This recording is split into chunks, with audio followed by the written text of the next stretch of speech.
5, 4, 3, 2, 1. Podcast and video Thunderbirds are go. Hi, Cici. Hi, Jim. Exciting new format today. Yeah, so I'm here with my co-partner and co-pilot in crime here, Cici Zhang. This is our first podcast episode where we're doing the video as well. So we're going to post this the video of this on a YouTube channel or probably on our website because there's some slides, believe it or not. We got fancy. Some very last minute slides. I don't know. They were done a day before. Devin and I sometimes our written materials, man, we're blowing dry right before the thing starts. I will also apologize in advance. I have a corgi, and it is windy today, so he's decided that barking at the wind is something that's useful to do. And if you have a corgi, you will understand what I mean. He's also very cute. So this is an episode suggested by Cici, because she's been getting a lot of questions from other folks about the role of an operating partner at a private equity firm. I don't get those questions because as the lightning rod for hate, people know better than to just reach out to me. But Cici is very helpful to the world. She's actually a much nicer person. So she does get a lot of these calls.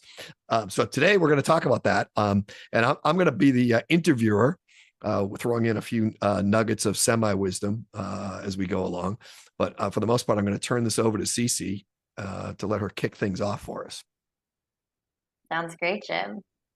And as you mentioned, I think it's been really interesting seeing how our operating team has evolved over the past 5+ years at Parker Gale. And I've personally noticed, and I think I've talked to some of my peers in the past maybe 6 to 12 months or more, there seems to be an increasing interest in just learning more about the different operating partner models, operating teams, career paths, and things like that. So my hope is that some of these things, I've had general one-on-one discussions with people over time, but hopefully this is a helpful overview of some of the observations we've seen within the industry. Obviously, we have our own perspectives at Parker Gale, but hoping that this is a general discussion that might be helpful to people interested in operating partner roles, operating partner structures, and things like that. So what we'll cover in today's episodes will be, one, why have an operating team in the first place? What's the history and evolution of operating partners at private equity firms, which, Jim, I know you've had a lot of history over the past years. What are the different types of operating partner models, which the preview is that they are very different depending on the fund. So there's definitely not a one size fits all. What is the relationship between operating partners and deal teams? How are different operating teams structured within a PE firm? And what are some common paths to becoming an operating partner? So hopefully it'll be a helpful overview, and this may end up being a multi-part series, but excited to have that discussion today. Very good. And for those of you who are old enough like me, I've tried to teach Cici the old film strip projector from elementary school. They would go beep, and then you would turn the slide ahead, because she's actually controlling. This should be no surprise to you who've worked with Cici before. She's certainly not going to let me have the clicker on this situation.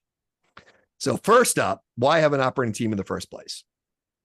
Well, I would turn that question back on you, Jim. I mean, when we were building out the operating team at Parker Gale, I think we had a different perspective of it. And I think it'd be actually interesting to hear your thoughts on it, and I can add what I've seen over the years. But sure. Well, let's start with the fund perspective, and maybe the fund, from the LP, your limited partner, your investor's perspective / GP or general partner perspective. At the highest level, let me say this. From an investor standpoint, if you as a GP are just paying yourself way too much money and paying yourself ridiculous salaries and not pouring some of those dollars back into working with portfolio companies, that's just not great optics. I mean, your investors would like to see that you are, your goal is to make money on the carry, make money on the investments, not just make money by paying yourself a giant salary. So the first part about this is, historically, if you've got a giant fund with a lot of dollars coming in and you have a very small team, that's one of the biggest optic incentives, is to move away from that. Now, that's the optics. Is it real value for it? If you have a really successful fund, can you get away with it? Sure. There are funds who have very small teams, have done really, really well, and pay themselves a fortune in current comp. From in general, I think the bullet points are as follows. You're trying to get to value creation faster or easier. And I want to step back for a second and say, not because the operating team are geniuses at value creation. Let's use value creation as we paid X dollars for some portfolio company and we want to sell it for X plus something dollars or X times something dollars. And so that's, how do you create value? You create value by, adding EBITDA, adding revenue, adding EBITDA, cutting costs. Sometimes multiples in a market go up, but you can't count on that. So reality is you got to grow the businesses and grow them profitably in order to add value. Second is and typically very early in the investment is risk mitigation. So you want to make sure that you're not losing your money on a deal or losing out on an opportunity. And so, risk mitigation is a critical thing of having operators as part of the team. We're going to hopefully see things in the businesses that we understand that somebody who's new to that industry or new to that business may not actually see. It's also partly to standardize and scale repeatable models.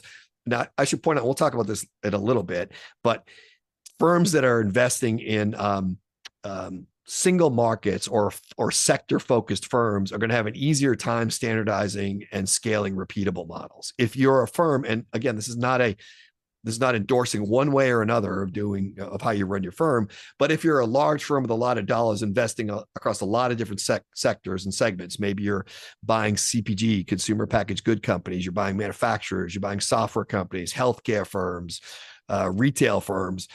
Well, this ability to standardize and scale can be somewhat difficult because those industries are all different. But to any degree that your firm is focused, best practices for one small software company, for example, are liable to apply to a second software company. Same thing with manufacturing or CPG. So, if you're a sector focused fund, then it helps you get to scale. And then it allows you, I think, and this is actually very underrated. Cici's done a very good job of this, singing her praises a little bit here, which I won't do very often because I'm just not a kind person. So we're to bring scale to the companies and bring more outside resources, it's better to have an operator that can coordinate those resources. So deal team people know a lot about deals. They typically know bankers, accountants, lawyers, all the things that are necessary to structure a deal, make it, tax efficient, get lenders involved if they need debt on the deal. What they don't know is the ins and outs of some of the companies that they bought from an operating perspective. And oftentimes you're going to need a mix of help in your businesses, and some that you only need on occasional basis. So for example, and Cici's done a great job of this, market diligence when we're looking at a deal, and we're going to talk about stages where the operating team gets involved.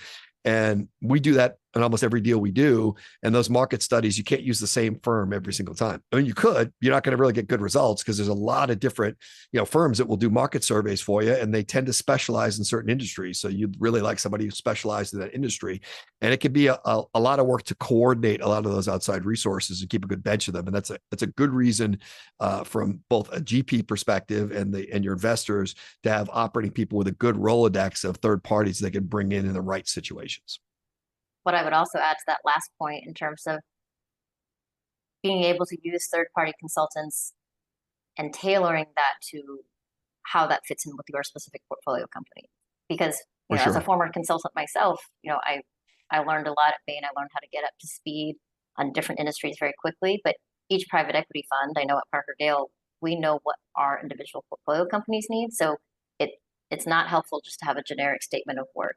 And we also want to make sure that any learnings that come from using a third-party provider continues to live on within that portfolio company. So I think it helps to keep some continuity and applies it specifically to that portfolio company by having someone that understands both the fund as well as the portfolio companies.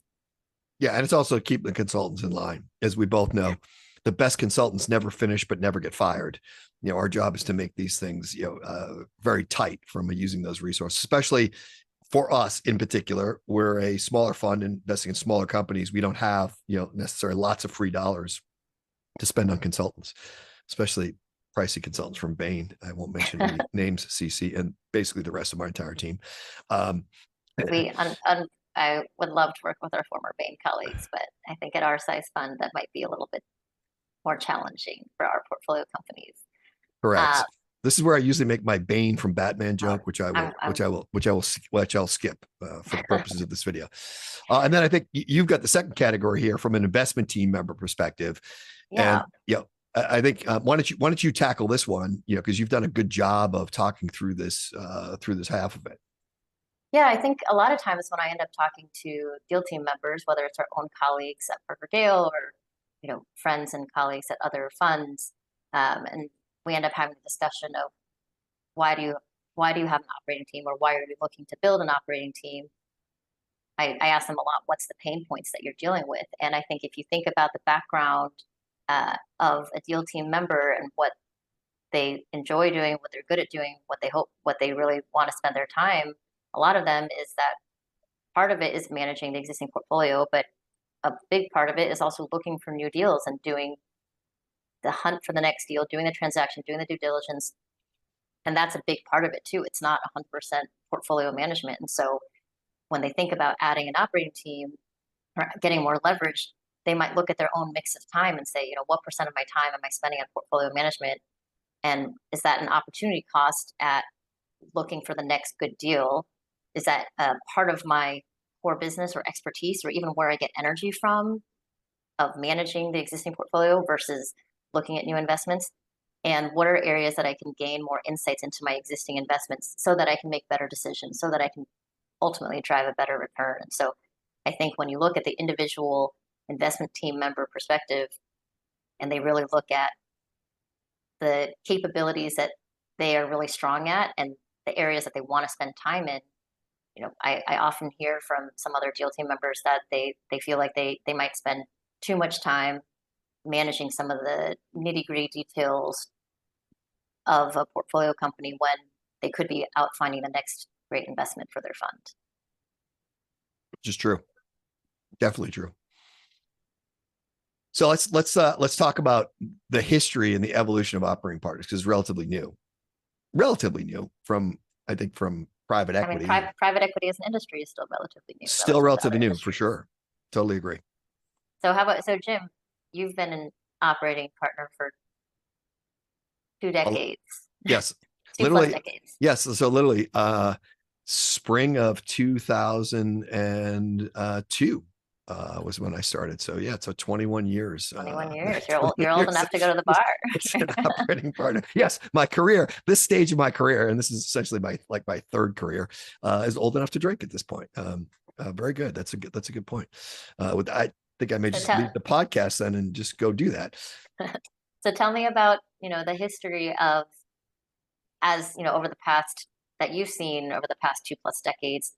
I think the concept of operating partners has been around for some time, but it's looked different in the past 2 decades up until now. And maybe share a little bit about what it historically looked like, or where the origins of this role look like. Sure. I mean, I think historically it was, call it, the venture guys call it executive in residence. And it was often a CEO or an executive, could have been a COO, could have been like the number 2, at a portfolio company for a private equity firm that did really well. It was a nice exit for them, and they bring them on. It was a way to bring them onto the bench, keep them from taking another job while they hunt for a company for that person to run. Typically in a similar industry, maybe the exact same industry, but certainly related. So, if you're a fund that, bought manufacturing companies and you had a CEO that did an incredibly good job and you had a nice exit on that deal, you may bring that person onto your bench and, have them wait. Now, a really good friend of mine and an ex-CFO of one of our portfolio companies, that's exactly what he ended up doing. He became the CEO of another fund's portfolio company, much larger than us. This is a much prior fund. And, when they exited that deal, he sat on the bench for a year and they found another manufacturer for him to run. So that was a very common model. You got a good executive. You don't want them to go somewhere else or work for another firm. You put them on your, payroll of sorts, even as like a contractor or a consultant, sort of part-time. They do a little bit of advice. They may do a few visits to some of your other portfolio companies, but it's essentially an executive residence where you're kind of waiting for them to do another deal. It could often be just a secondary executive. So it may not be the top dog. It may be the second person that's ready for the top seat as well. But these were typically part-time positions you paid them a little money, on a sort of 1099 basis. Maybe they did some work directly at a portfolio company or two over time, but those were mostly visit, write up a report, for a block of dollars. Or maybe you sit on the board, act as an Maybe some of the advisor to the board, sure. CEO, Yep. but potentially more of a part-time basis, which, by the way, both of these models, executive in residence and former CEOs, seasoned operators, they still exist today as well. So yeah, and but I think it was more common in the past. Yeah, and that second, the second block of it, they were often retired CEOs or executives that you weren't going to put in another deal, that may just sit around on your deal meetings just to opine on that market, current state of that market, and those folks would more often than not be the board members. And that model was, the second part of that was much more prevalent, because if you're a retired CEO that wasn't gonna interested in taking another CEO job, sitting on the board, overseeing the CEO of a portfolio company is a little more comfortable for that CEO. They didn't feel like this is somebody who's just ready to take my seat at any point in time. Conversely, if that CEO blew up, you had somebody who was effectively retired but knew the industry that could work as an interim CEO while you found your permanent CEO. So that's sort of how it worked. Very informal. I think, most of their activities were looking at deals, doing some occasional work for portfolio companies, and then the ones that were retired often than not sit on the board, right? If you look at today, it's a more formalized, embedded and full-time resource. And we're going to talk about the different models there, but it's less about finding people kind of to run your next deal, or retired gray hairs sitting on the board. It's more about having people that are very focused on operations and specialize in it, that are formal, fully part of the team, have very specific jobs within the private equity firm, and for the most part the portfolio company. And it's every firm, and we'll talk about I'm using my hand here like the podcast people could see, but the people that are our viewing audience can see it. That model has a lot of variations, which we'll talk about. But in today's world, it's less about the formal program is less about an executive in residence and more about a formal operating team. And often funds will have both. You may have somebody who's been a successful executive for one of your deals. You don't make them part of the operating team, but they may also serve as an executive in residence, sitting right beside the operating team as you wait to put that person into a new gig. So let's talk about the different types of operating partner models that we see today. And what I would caveat again is there is no one size fits all. We've seen very, very different models across the board today. And so these are just some of the common types of operating models and engagement models that we've typically seen.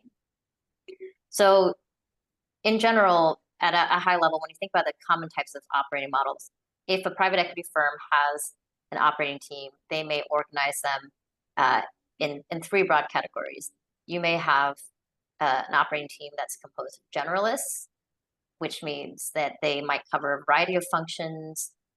These generalists may or may not work with just a specific number of portfolio companies, but these are jack of all trades, call it athletes that just help specific portfolio companies across a variety of subjects, and are there to help portfolio company on whatever most needs help. Another typical model is functional experts, which might engage on functional topics. This is how Parker Gale is set up. We think of ourselves in terms of our practice areas, whether it's talent, sales and marketing, product, finance, engineering, at other funds that might include topics such as procurement or sourcing, more operations, depending on the type of investments. But functional experts are typically helping portfolio company in that particular area across maybe the whole portfolio. And then a third category might be industry experts. So depending, again, to Jim's point earlier, we talked about depends on if the fund invests in multiple categories and different types of industries, or if they're more singularly focused on a specific sector. You might have industry experts that give relevant expertise and that know that industry inside and out. And so whether it's things like healthcare, financial services, technology, manufacturing, et cetera. And so between generalists, functional experts, industry experts, an operating team might have a mix of all of them. They might have a mix of two of them. There's no one set model, but These are typically the types of areas that they might help a portfolio company with. Anything you'd Yeah. add there, Jim? Yeah. I mean, I would say if you're just getting generalists, I would point out that they're probably more project managers than anything else, right? Because if you're a generalist, you're not a specialist in a function like sales or marketing or finance or engineering, and you don't have specific industry expertise. You're probably coming from a consulting background where you've run a lot of projects, and just like you did at your Bain days, you got dropped into somewhere brand new, some new industry, some new challenge. If you got a generalist, they're probably coordinating a lot of third-party resources at the portfolio companies, and that just takes the weight off your deal team. I think what we've seen is much more focus on functional experts and industry experts, right? So, and ideally, the more narrow focused, it would be both, right? So, for example, we are focused on founder-owned software companies. That's what we do. So when we talk about somebody who is, understands product management, it would be product management in software businesses, because product management for a manufacturer or a healthcare firm could be quite different. So we really want it as specific as possible. Now, if you are a broad fund that does invest across sectors, that may be too difficult, for you to staff all of those functions. And so you punt back to somebody who really understands overall product management, right? And we'll bring in specific experts for those specific portfolio companies, but they understand what you're supposed to do in product. So I think we see less generalists and more functional and industry experts with some, with some crossover between those two. I would say where you don't. Go ahead. I was gonna say what I might add for my colleagues who are generalists, who I think if I were listening and I were them, I think they might think of themselves as more than project managers. I think the plus side of the generalist is that you end up knowing whatever companies you're working with really, really well. And because you have purview over all the functions, depending on what you're helping them with. And depending again on the operating team, the size, you may be pulling in relevant functional industry experts to drive some sort of transformation or change. But again, that depends on the level of engagement and things that we'll talk about. But I think it's you are coordinating, but potentially deeper with a fewer portfolio companies. Yeah, but that goes back to, I don't mean project management is insulting. I mean it more in the way of you simply can't. It would be incredibly egocentric to think that a generalist would understand the details of sales, marketing, product, finance across all portfolio companies, across all portfolio companies, across all industries, right? So what they're really good at is gathering those resources, right? And they're very good at and it's not to undersell that. It's just I think we found we're seeing more functional experts and industry experts. Now let's color it on the other end. I wouldn't get too specific. So for example, if you're a private equity firm buying light industrials or manufacturers, having ERP experience. So all these businesses run their back office systems, manufacturing, finance, everything on an enterprise resource planning system or ERP system. You may want somebody on your team who's very familiar with ERP systems, but not a guru in a specific system unless you're going to force all your portfolio companies onto that platform, right? So if you're buying across different industries, you may have somebody who really understands ERP, maybe knows one system historically pretty well, but ideally maybe has worked with several, because you may end up with Epicor, Infor, Oracle, SAP, Microsoft, NetSuite, you name it within your portfolio. So you don't end up too general probably, and you don't end up too specific. And so that's I guess, is it the Goldilocks? Yeah, I beat you to the Goldilocks. Nicely done. All right. The porridge thing I never got. I wouldn't even bother eating the porridge. I don't like porridge either. Yeah, who likes porridge? Charles Dickens characters like porridge. All right, so that's one. So that's one, common types of operating models. So let's talk about, regardless of those models, you highlight the level of engagement. Sure. So if you think about how involved, let's take a step back and just think about how involved like a private equity fund is, regardless of whether you have an operating team or not. Private equity funds may have different perspectives on how hands-on they are with their portfolio companies or not. So, on one end of the spectrum, you have completely hands-off private equity firms, and this is not a bad thing. They have historically, in the world before there were operating partners, And in still many private equity firms, you don't need an operating team, right? You always need an investment team because those are the ones finding the new deals. But if you find good companies, you back good management teams, you get what you need on execution, you can be very hands off and just trust your management team to run it and hold them accountable at the board meetings or things like that. Hands off private equity firms are probably less likely to have a dedicated operating team, or might be doing more of the engagement themselves. In the middle, you have, call it a more collaborative engagement model. I think Parker Gale would like to see ourselves in this. Sometimes I think of ourselves like I'd rather be an invited guest at a portfolio company being pulled in versus pushing my way in.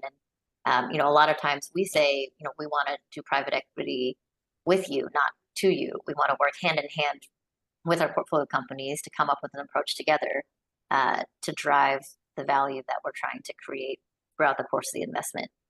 And then at the other end of the spectrum, you have very highly prescriptive, highly involved operating teams for private equity firms. So these might be private equity firms that have a very firm opinion on standard playbooks, being very directive. This is potentially more of a push model. They, especially if you have a similar industry sector, if they already know what the best practices is, they might just dictate a lot more of here's what we expect any of our portfolio companies to do. And again, there's no right or wrong model with it. It just varies whether you're hands-off, collaborative, or highly prescriptive. And that comes back to what's the strategy and approach of the fund. Yeah, no, what I would say in collaborative and highly prescriptive, certainly more with highly prescriptive. Some of the engagement model, we have to understand that for the most part, your private equity firm doesn't want the operating team involved conceptually, right? Without Private knowing equity anybody. Firm or the portfolio company, right? Sometimes the private equity firm is one. But we'll talk about that in the last few slides. In general, it's sort of like when consultants are hired at a company, there's a lot of fear, uncertainty, and doubt as the folks are coming in, right? So to your point of being invited in, the collaborative approach, even if you're getting to highly prescriptive, is probably the right way to start with any portfolio company, is get to know them. And we'll talk about opportunities to do that in different engagement sections here. But that's a good thing to do early on, because then you end up finding yourself invited in as opposed to starting with highly prescriptive. Now, there are reasons to go highly prescriptive. Let me give you a case in point. If you're a very large private equity firm doing very large leverage buyouts, let's say you're buying a $2 billion software company or manufacturer, they probably have a fairly standardized playbook for those kinds of industries that involve, cost cutting, organizational plans. They may have some standardized playbooks that are much more highly prescriptive.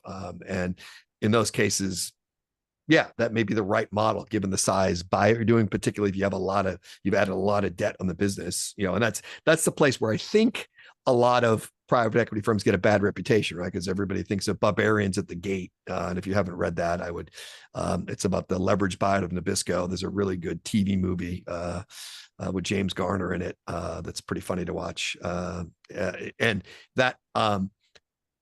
that's the reputation. When people think private equity, they often think of, you buy out companies, you fire all the employees, you cut a bunch of the costs. And that's certainly an oversimplification. And there have been cases where that's been done. That's generally the standard model. But in a highly prescriptive, that's often big companies that you put a lot of debt on the business, and they're very similar to other big companies you bought. You may have some standardized plays. And so you may drift between collaborative and highly prescriptive depending on that. Yeah, and depending on what problems you're trying to solve, right? There are some areas where even at Parker Gale, I'd say we're highly prescriptive on things that we have strong opinions on and that we've seen work over and over again. And in other cases, it might be tailored specifically to the portfolio company. And we're going to do a separate episode specifically on what it's the day-to-day life of an operating partner and what that looks like to work with the portfolio companies. But I would say one of my biggest learnings since I have been at Parker Gale over the past few years is, when I came in, I was like, oh, we own these companies. We have majority ownerships. This should be, in theory, easier than consulting because we could technically force them to do something because we own the whole business. And I think what I quickly learned was, if you don't have alignment, if you're not collaborating with the portfolio company, if they don't believe in what you're trying to ask them to do, the minute you turn your eyes to another portfolio company, they'll go back doing the same thing. And so having that more collaborative approach and co-owning the goals or the value creation plan or whatever it is together makes it much more powerful than just dictating it if they don't fundamentally believe it. Well, and that goes back to the investment strategy of the firm too. We are control buyers. So we do have the authority. If you use that card, you usually end up sideways with your management teams, but you can use that card if you need to use that card. There are firms who do more club deals, much more common in venture than it is in private equity. But you may have investments. Yeah. And in those cases, if you have an operating team and you're essentially a minority investor, your only approach is collaborative, and even then it may be difficult because you're not driving the bus. So let's talk a little bit about the types of engagement models between operating teams. So I think, we talked a little bit before about generalists, functional experts, industry experts. A question that often comes up is, well, how do you, in a portfolio of X number of portfolio companies, whether it's 10 to 30 to 50, however many, how do you actually allocate the resources within your operating team? So this is assuming you have more than one operating partner. And so how do you decide who works on which one? So one of the typical models might be, and I've typically seen this happen with more generalists, you might have an operating team that each person might have 2 or 3 companies that they are fully dedicated to. So if you have a portfolio of 20 companies, one of the operating team members might have 2 or 3, or maybe only 1 or 2, and you might go very, very deep with this company. This might be more the generalist model. And maybe you'll move on to other companies, but in this case, you're more embedded with the companies inside and out and really understanding all of their different needs. Another model that I've seen, this is more of the Parker Gale model, is our operating team has purview over all of our portfolio companies. And so across, our whole ops team, I always joke I don't have any favorite children in the portfolio. I like all the portfolio companies. I want them to do well. I might not spend time with all of them at any given point in time, but I have a general sense of what's going on across all of them, can connect the dots, and I will go deep with them on a more functional or specific area of need, and depending on point in time, what's needed there. And then depending on the fund, sometimes this is correlated to fund size, sometimes it's not. You might have a mix of generalists that are dedicated to a few portfolio companies that might pull in functional experts that are dedicated to all of them. And, again, there's no one size fits all between the types of portfolio company coverage that there might be. Yeah, I think you'll see a couple things. You in private equity firms that invest across industries. In those cases, it's not often that you have a partner that's covering multiple sectors. So you might say, look, we invest in retail, healthcare, and manufacturing. I'm not saying that's good or bad, but if you do that, then your operating team might actually have, a specialist dedicated to each of those partners and that partner's deals, because there would be different knowledge bases that you would need. So even though it's an operating team, you might have somebody who's got ERP and manufacturing experience that's dedicated to the partner that's doing the manufacturing deals, retail specialists on the retail side, a healthcare specialist on the healthcare side. That makes sense. I mean, there's no reason to dilute your expertise. A healthcare person working across a retail portfolio company may not be any value. So that's a way it's a hybrid model. I would point out in our model where the operating team has purview over multiple, essentially all the portfolio, we're still coordinating with the deal teams and amongst ourselves so we don't kill the patient. Our operating team covers 4 different areas, pillars, if you will, and we don't do them all at the same time. Typically it's, think of it like surgery. We're not going to fix your hip, do a lung transplant, a heart surgery and brain surgery all at the same time. That simply doesn't make sense. So we are coordinating among the teams. What's the highest priority and where should we dig in first? And that typically in the early stages, we're going to talk about what stages we get involved in these deals. We're typically focusing on risk opportunities first, initially after close. So if we have a single point of failure from a person standpoint, there's one person that knows, all there is to know about this. And, there's no backstop for that person. And, their favorite thing to do is, diving with sharks, jumping from an airplane. Yeah, that may be the very first thing we do is figure out how we get, how we do some knowledge transfer with that person to mitigate that risk. Right. So that's always a discussion with the deal team in terms of how and when we engage. I think that's a good segue. Let's talk a little bit about the Silly relationship. rabbits. Segues are for kids. Let's talk a little bit about the relationship between, operating partners and deal teams through the lens It's not good. of the It's life usually cycle bad. of a portco. It's terrible. Is That's it not the answer. terrible? That's not what you were looking for. I thought I was responding to the question. How is the relationship between? Oh, I mean, hopefully, at the end of the day, it is up to an investment team or deal team to decide whether they want to add operating partner resources in the first place, it's true. right? As we talked about historically. So, um, whoever decided to build each operating team, and we have the history of why we decided to build the operating team, but Parker Gale has their perspective of what value they were hoping that an ops team would add and the roles that they would play. So let's talk a little bit about the life cycle of a typical portfolio company. And so maybe tackle this in two dimensions, right? Let's talk about the life cycle first, and then how both the deal team and then the operating team play along that cycle. Sure. So in terms of a life cycle, before a portfolio company becomes a portfolio company, before they're even born, there's a lot of sourcing that is done at a private equity firm to actually find this next deal. There's a ton of activity. There's business development teams, thesis development, so many things that happen in the early stage of a private equity firm's pipeline to find this next deal. Then there's the pre-close. You've signed a deal under LOI and you're doing the sprint, the due diligence to really understand if this is an investment that you want to do. And hopefully you've checked all the boxes, you're excited about the deal, and the transaction closes. So there's like a closing point. So they're sourcing, pre-close / due diligence, transaction closes. Right after the transaction closes, there's, we'll call it a typical 100-day planning period. Not every private equity firm uses that. We can debate on whether or not it should be 100 days, something else. I know, Jim, you have strong opinions there, but call it the first 3 months of the investment. And then there's the ongoing phase of the investment in private equities, typically 3 to 5 years on average. And then there's the point where a private equity firm will exit that portfolio company.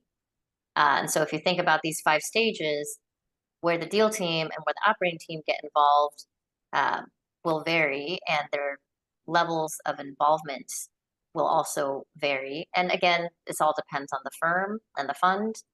But, do you want to talk a little bit about the deal team side within this life cycle, Jim?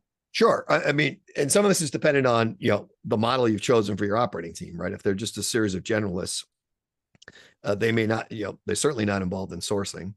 So there's a lot of activities that go into sourcing. By the way, sourcing is completely made up. As we all know in private equity, all deals are proprietary, Cici, just so you know. So just fictionally in a world where you had to source or talk to bankers. So they're talking to bankers. They're developing, ideas of markets they want to target. And, they get likely investments that come in. So most of the time the operating team is involved in sourcing. Now, if you're a sector focused fund and your operating team has deep expertise in those end markets, you may get them involved in the sourcing side to give you a quick yes or no on a given end market or a given, kind of technology. So, I come from a software background. You do that all the time. Yeah. I come from a software background. I've spent my entire career in software and software development. And so when, we only buy software companies, so most times the deal team will flip it by me to say, hey, is this even particularly in a sector that they, a class of software that they weren't, familiar with or didn't even know existed, they may, flip it by me and say, is this ring any bells, or does this look interesting to you? Or would you just stay away from it? Right. So, but for the most part, you're not really involved in sourcing. Now, and that's not what you were hired. Not what we were hired to do. Right. That's not the skill set typically of what you're hired for. But I will say this, and again, we're crossing over to what the operating partner does. Well, maybe we'll do that in a minute. Let's just keep talking about the deal team and then we'll cross over.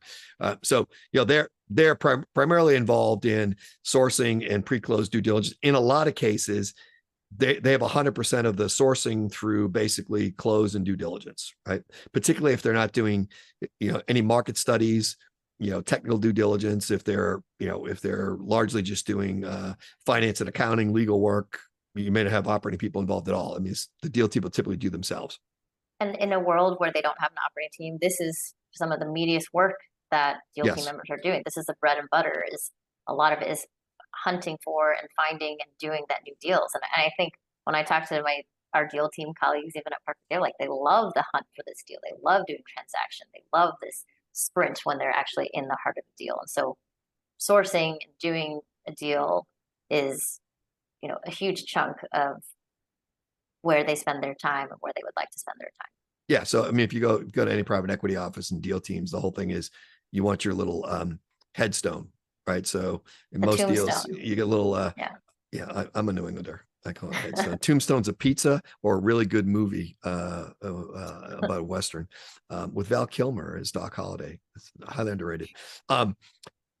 So in those cases, it's how many tombstones, how many headstones you have on your, on the shelf above your desk, right?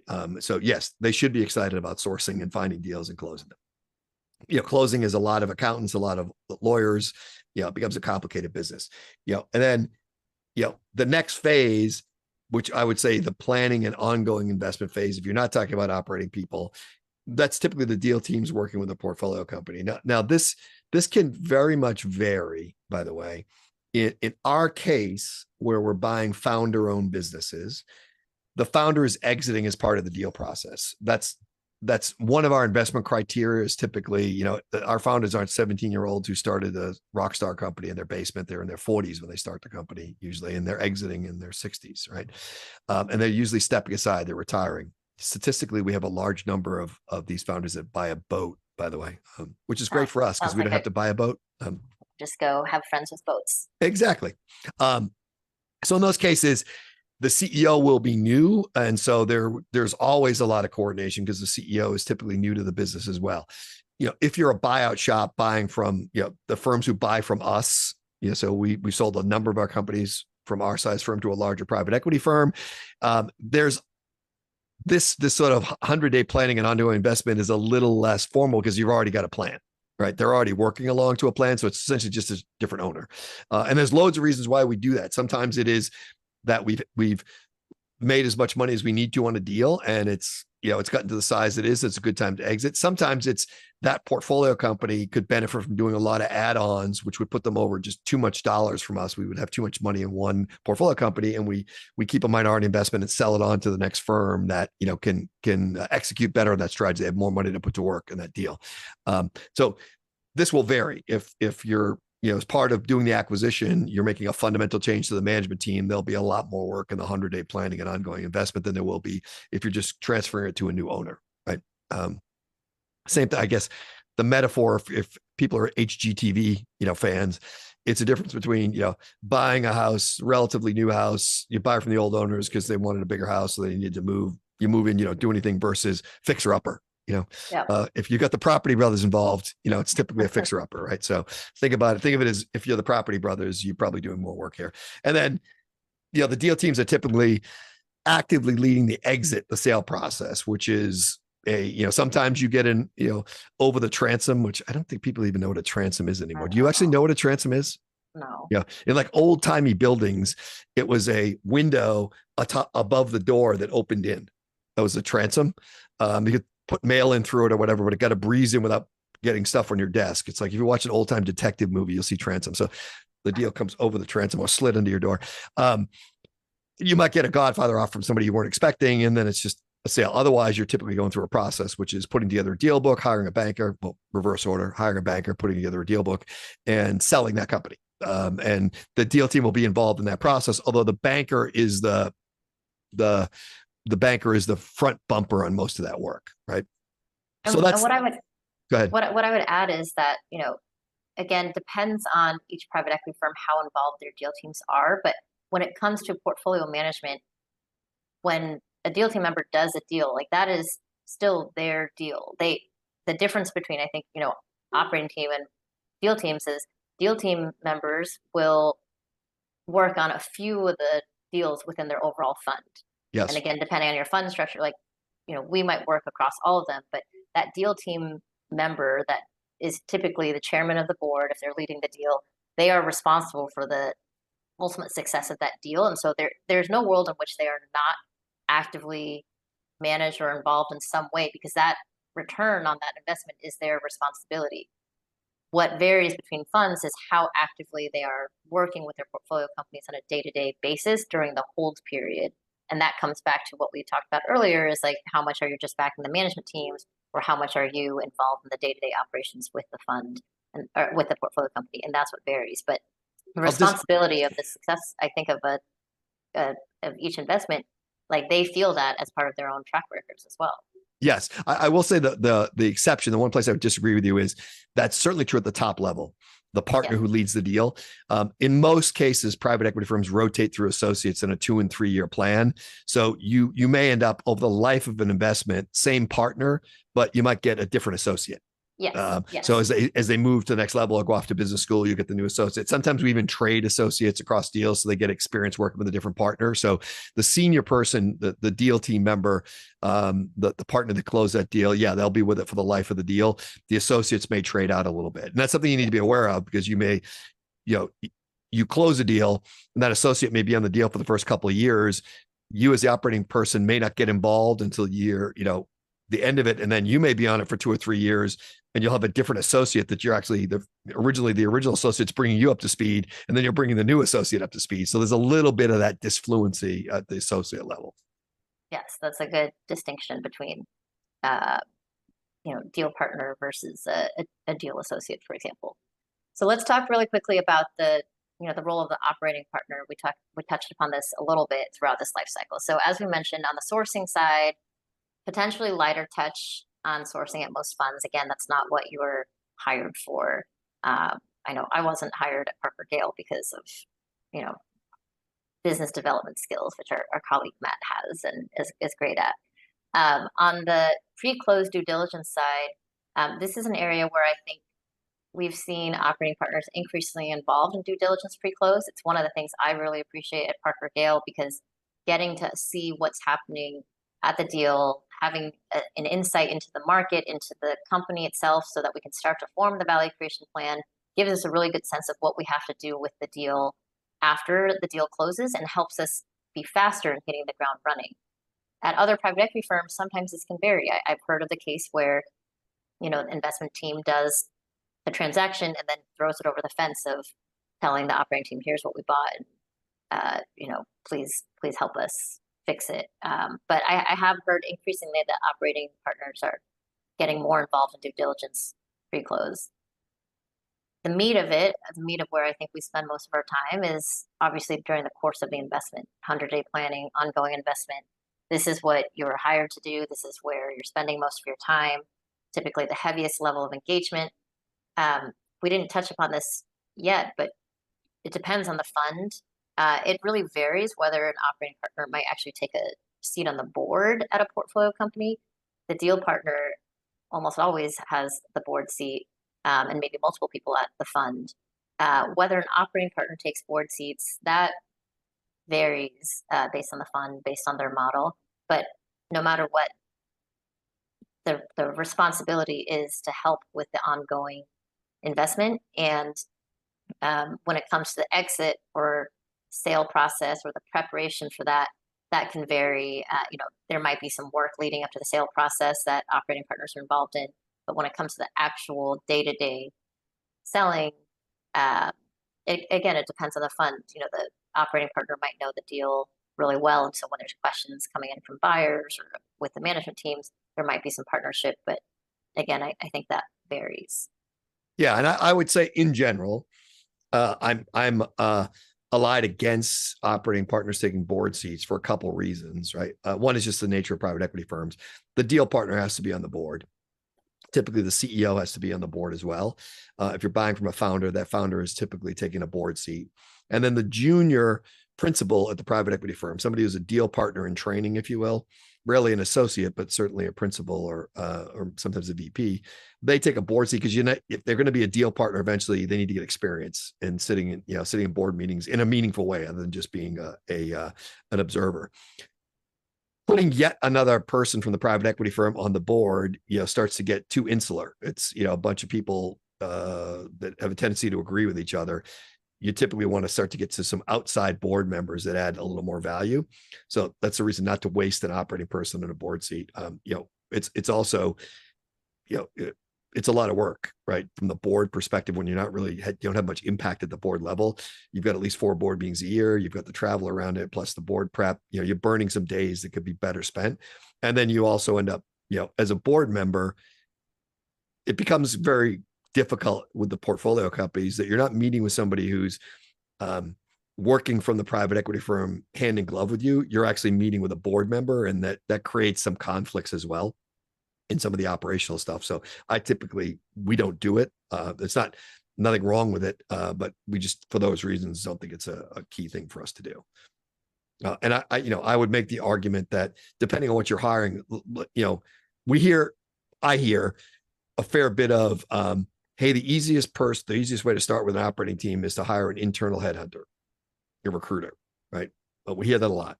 I'm not going to say that's good or bad, but if the case is that's what your operating team is a recruiter or two, you probably don't need them involved in sourcing or pre-close diligence at all. They may hit the ground running in the 100-day plan of, hey, these are the openings we have, or the people we need to replace, start filling them, right? The more sector focused you are and the more industry specific or functional specific your operating people are, they'll get involved earlier in the process because it makes sense. You're adding value at that point. Right. So let's breeze through the last. I should point out one more thing here.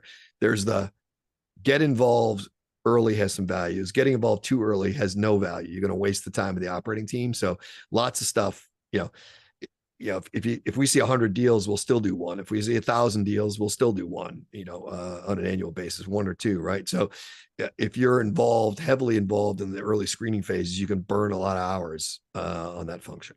At the opportunity cost of spending time with your existing investments. Exactly. But it's a Goldilocks.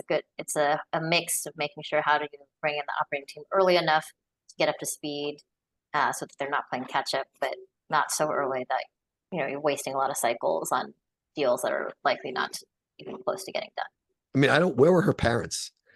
The kid's just wandering around the woods on her own and ends up in a bear's house. I mean, it's just ridiculous. It's permissive parenting. Well, let's jump into our last 2 topics, and we will breeze through this both, I think, for interest of time to make sure this isn't a super long podcast, but also I think there's a lot of complexity here that we'll just touch upon the overall structure, and then our last topic could be an episode on its own, so we can just touch upon it quickly. But let's talk a little bit about the structures of operating team. This is a question that I often get asked. And I think also varies is what does that look like to have an ops team within the fund? And I think what we've seen is there's, again, 2 ends of the spectrum. You can have operating partner members who are a full-time employee of the fund, all the way to what we said in the beginning. You might have more bench players, advisors, board members, things like that might be part of your operating team. And then in the middle, which again can often still feel like full-time members, employees of the fund, you might have internal consulting groups that bill back their time or expenses in some way back to the portfolio companies. You can have captive consulting groups, and then you can also have 1099 contractors that still end up feeling like full-time employees, depending on their model. But you want to add a little bit more to this, Jim, because I think we've seen a lot of different models of this. Yeah, I wouldn't. I'm not going to say whether one model is good or bad, and sometimes firms have hybrids. We think there's value in having critical members of the operating team as full-time employees of the fund with comp and carry. That doesn't mean we don't have a fairly good network of consultants and contractors available. We do, because we have task-specific things that we need to do that we don't. For example, we have a team that does really good sales training, and that's not a function that we could keep full-time on our portfolio in our team, because we only need to do that once for each portfolio company. And typically it's a couple month-long engagement. So having that as an internal resource, they'd be twiddling their thumbs, right? So I think it will depend much more on whether you're a sector-focused fund or not, how many of those third-party relationships you'll have. When it comes to the sort of in between models, right? And then let's talk about an internal consulting group that's billed back to portfolio companies that is a full-time employee of the firm, right? So you could be a full-time employee. Cici and I could be, we are full-time employees at Parker Gale. We are not billed back to our portfolio companies. And our agreements, our LP agreements specifically state that. There's lots of reasons why billing back, can be a challenge. I would tell you at the highest level, typically you'll hear the phrase 2 and 20. That's a 2% management fee on an annual basis on the size of your fund. It's more complicated than that, how many dollars you have outstanding, whatever, but let's just keep it simple for now. And then 20% is your carry after you've returned all your money and your guaranteed return. Any other dollars theoretically should go back pro rata to your investors. So there is some complication when you're billing for your portfolio, you're billing for your operating team. Theoretically, those dollars should go back to your investors. So it has to be carved out in the agreements that it doesn't. Otherwise you're paying an employee, I'd be paying you, Cici, as part of my operating team. And then anything I build from you would go back to my investors. Now it knocks down the amount we owe them back, but I run a budget deficit that I've got you on my payroll, but I don't get your revenue, right? That could be one of the challenges. That could be handled in your agreements. The other way to do it is an external but captive consulting group of operating partners.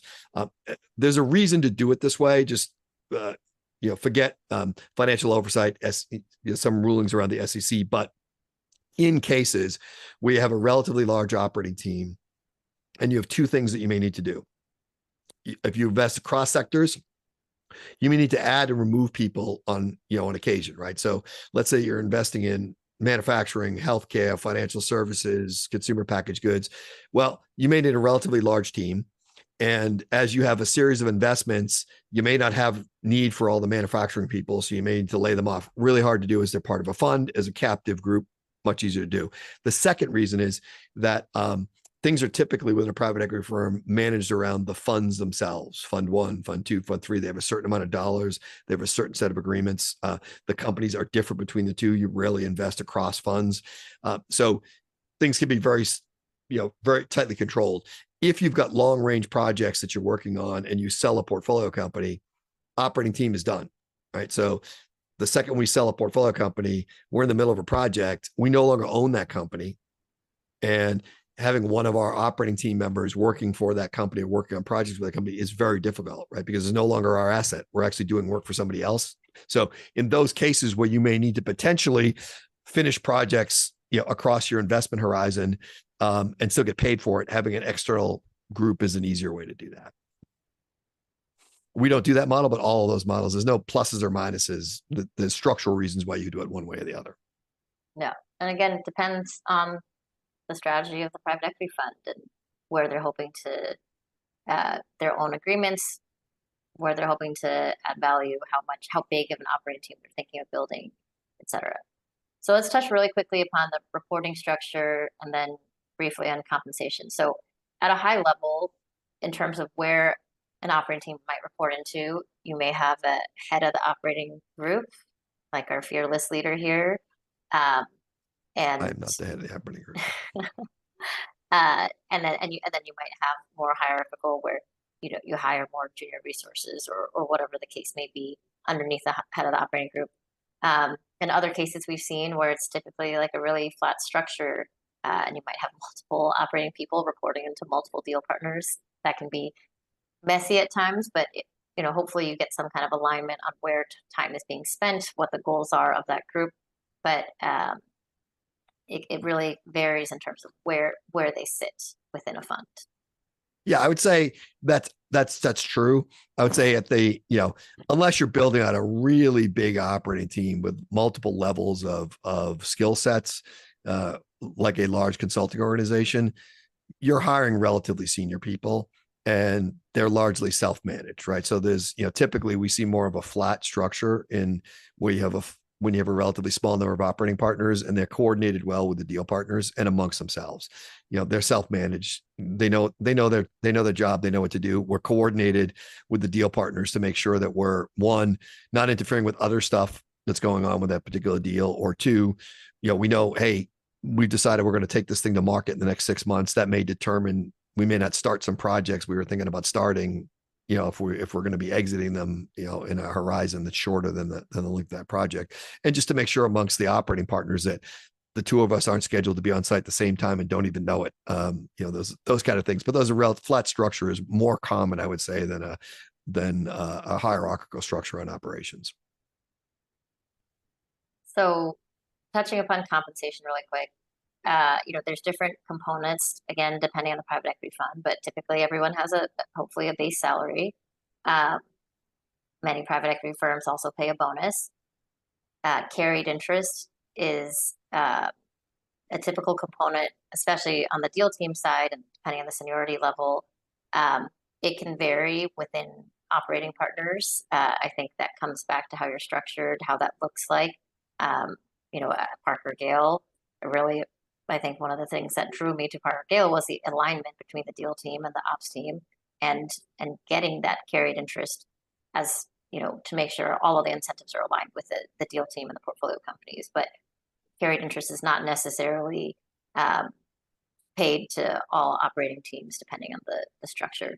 And then a component that is mostly applies to founding and managing partners at private equity firms, although has some implications depending on how you structure your private equity fund, is this net fee income. So, Jim, do you want to touch briefly upon that last piece? Sure. Let's talk a little bit about carried interest for just a second, just so people understand, the concept, right? Let's say we had $100 million fund, and I'm making all these numbers round because my low end math skills are terrible. Despite the fact I'm a software developer by background. So let's say you had $100 million fund, and $100 million was everything. It's it's everything you invest in your companies. It's your 2% management fee. Now you probably have a guaranteed return of like 8%. So let's say that with all the math, whatever, you ended up owing $100 million. That's what you took in, plus $50 million for your guaranteed return.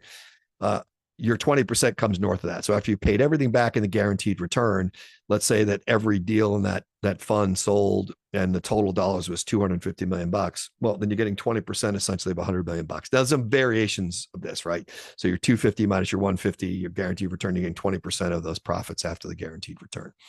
And that $20 million goes across all the, everybody who's got carried interest, and you'll have a different percent of carried interest, right? So you've got so many points out of 100 that correspond to 20% of those guaranteed returns. In most cases, newer funds are going to be what's called European waterfall, which means you have to have returned everything, every dollar you took, every guaranteed return before any carry comes out. American waterfall, they start paying it earlier, but you have the possibility of what's called clawback. If your final deals don't return what they need to do, you could be writing money back to the fund. So most folks, conservative folks, are going to want to be on European waterfall. So once they get a carry check, it never has to go back. Having said that, that often means that you're a long way from the carry when you raise a fund. So if you assume you raised a fund today in 2023 of $300 million, don't expect to see any money until you're north of like 2030, 2033, something like that. It could take 8 to 10 years, certainly north of 6 to start seeing it. So I say that because as people think about, well, I'm going to get carry so I can take way less salary, understand that you're going to be a number of years from the carry. It takes a long time, right? And the rules around carry may change from how it's treated from a tax standpoint. So it's a good thing to know you have, but you're not necessarily going to get at it very quickly. And if a fund has already been raised and you come into that fund as an operating partner, there's not going to be a lot of carry left. Typically, you're reserving a few points, but you're not keeping a ton. So if a firm has just raised a fund and you just started at that firm, they may have allocated their carry at that point. They may have reserved some. Hopefully they have for new employees, but if they haven't, they can't take away carry from somebody else to give you carry. So you may get a relatively low amount of carry, and that fund may be invested over 3 or 4 years, maybe a long time before that thing's even starting to mature. Same thing if you come in at the end of the fund. In some ways, that's better. If you come at the end of a fund, they may have no points of carry available for you, but you're there before they raise the next fund. And so they'll carve out points for you. So where they are in their life cycle between funds is pretty important in terms of how much carry they have available to give to operating people. The last one is just an important one for two components. You'll hear net fee income used a lot. The managing partners of a private equity firm, which are part of what's called the GP pool, general partner pool. Everything we do on an annual basis comes out of our 2% management fee, 100% of it. So we can't have any other income in any other way. Even things we can bill portfolio companies for, and there are some things we can, that goes ratably back to our investors right off the top. So it's not money we see. So from a budget standpoint, everything has to come out of this. As we're shopping around looking for deals, if we're buying software licenses to see deal flow, rents, travel, employee benefits, salaries, everything comes out of that 2% fee. The exception to that is a deal. Just as we talked about earlier, when you do a deal, all expenses for that deal go against that deal. So that's the one. Otherwise, you could do a deal that would take a couple $1,000,000, right off the top. You wouldn't have any more room, right? So because it could be expensive. I won't say, especially if you use certain lawyers that we tend to use that rhyme with a certain brand of product from Walmart and Sam's Club. Those lawyers and their fancy ski trip, that costs a lot of money. So in order to budget more effectively, typically the managing partners pay themselves a salary, which is well below what they could be paying themselves. And on a quarterly or annual basis, whatever is left over that year in that fund that hasn't been spent can be paid out ratably to the partners. So you hear net fee income for that reason. So your partners may have an artificially low salary. That's because we don't know what the year is going to look like. We may end up doing a ton of travel. We can budget for it, but we may have more expenses than usual. We don't want to run out of money in the end of the year. So the idea is to keep a pool. It's important because there's some cases where, partners get used to having a big net fee income check. And when they hire an operating partner, an expensive resource, typically, that's going to come out ratably amongst what all the partners get for their NFI. So that's important from understanding why it may be difficult in a firm where one or two partners are really interested in building an operating team and several of the other partners are not. That's one of the places you're going to get the battle is, I'm going to have lower income because you're paying this new operating person. That's very different typically than most corporations. So hiring an employee, they have a budget for that position, but that doesn't affect anybody else's comp. In private equity, hiring each person onto the team affects the managing partner's comp because of this guaranteed budget. So it's important to understand that may be they may want an operating team, but they may not be able to pay for it. Yeah, and I think it comes back to, as you think about the different compensation models and structures, comes back to the strategy of the fund. What's their hope of building an operating team? What value are they looking for that team to bring? And how much do they want to make the investment? Because it is an investment, right? As we mentioned, you don't have to have an operating team. A lot of private equity firms still don't. Historically, they did not. So this is a strategic choice and investment. And, the compensation model, the structure of how it's set up, all flows from there. Yeah. Now, what's the reason to pound the table for it is, why we pounded the table for it is one of the founding partners of Parker Gale. My belief is that I'm working for the carry. I'm not working for my annual comp, right? I believe that what we do with the companies is going to make them much more valuable. And in the end, I'm going to get paid for that. That's why you have to believe that in order to do it. If you don't believe that the operating team and the operating partners are going to be helpful in raising the value, increasing the value of your portfolio companies to make your carry worth more, then you're not going to, why would you hire them? At that case, I would be happy to stay in consulting, right? And just keep working with the companies on a project level basis and go back. But I personally definitely feel so much more skin in the game, and literally because I know my North Star is I want the best returns for these companies, because as I tell my portfolio companies, like, I don't get comp based on how many times I call you or how many times I see you. I want a very, very good outcome for this company. So Jim. Wait, you don't? I don't what? You don't get called? Why was I tracking all of our time at NOCO if you don't get paid for every phone call you make? This is news to me. It was not my choice to track that time, for the record. So I set that up for you. I gave you that layup. So all right. So after all this, we come to the finale. If after everything we've said, you still want a job in private equity. So I am aware of time. So I'd say let's touch upon this quickly, because I think we're going to definitely do, another part to this podcast series, and we can spend more time here. But as someone who is not necessarily a huge listener of long form podcasts, we can touch upon this one really quickly. But what are some common paths to becoming an operating partner? This is a question we get, and there's so much more we could talk about. But at a high level, you can join a fund that has an existing operating team. Often these searches might come through executive recruiters. Typical backgrounds might be former operating executives, former consultants, sometimes former investment professionals who have been on the deal side of private equity that are interested in getting to the operating side. And I think it can really vary in terms of seniority, but I frequently get a question from MBA students who want to go straight into being an operating team, and I would say that there may or may not be chances at some funds that have a program like that, but you can go get other experience, and there will potentially always be doors that open up down the line, and it might not be straight out of an MBA program, and probably even more rarely out of an undergrad program, unless it's like a very established associate or analyst program. A second thing, if a private equity firm is looking to start an operating team for the first time, you could be the first operating partner at a fund. This can look very different depending on how you get to know them, but you could leverage your relationships with an existing fund if you've already been a consultant or a longtime collaborator.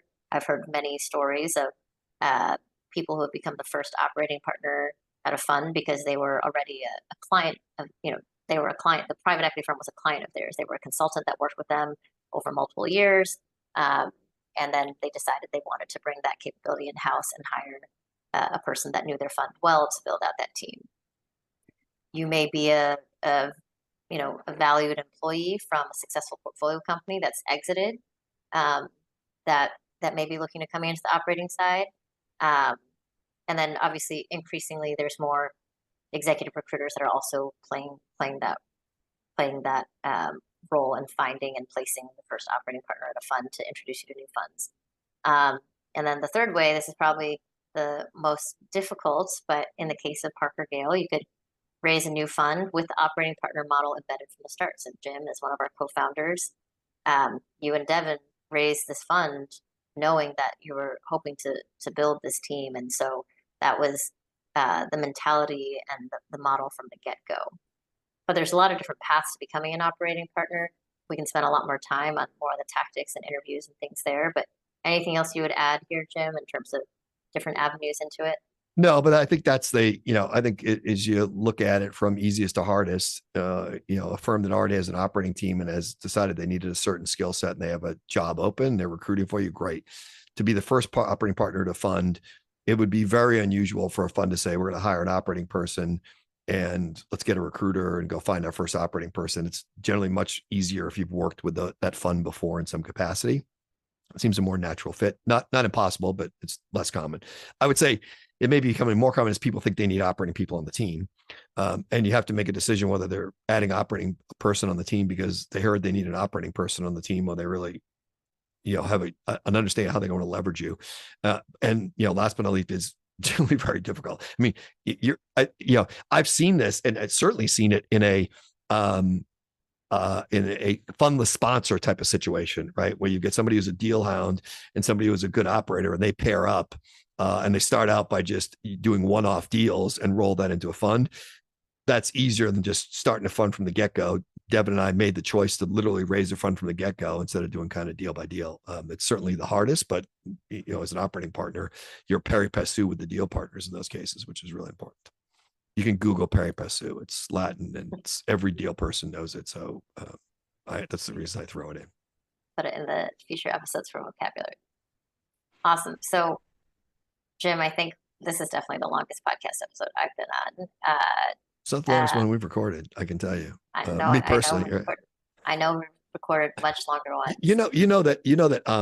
That podcast apps have a pause button, right? That they can pause and go back to it later, right? Like, it's not like streaming from Netflix where you have 24 hours to finish that movie once you've downloaded it and started playing it. So, well, I think we've covered a lot of ground. Hopefully this is helpful to our listeners. I know we have other ideas for follow-ups to this because obviously we can touch upon the day-to-day life of what it's like in the operating partner role, our collaboration with portfolio companies, how we might leverage different resources to scale and grow our operating teams or be more effective.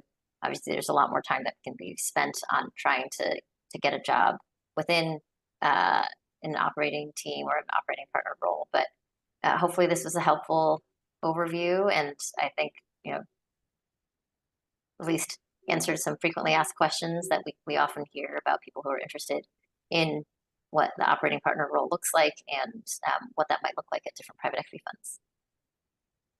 I think we did it. A little over Ciao an hour. for now. Ciao for now.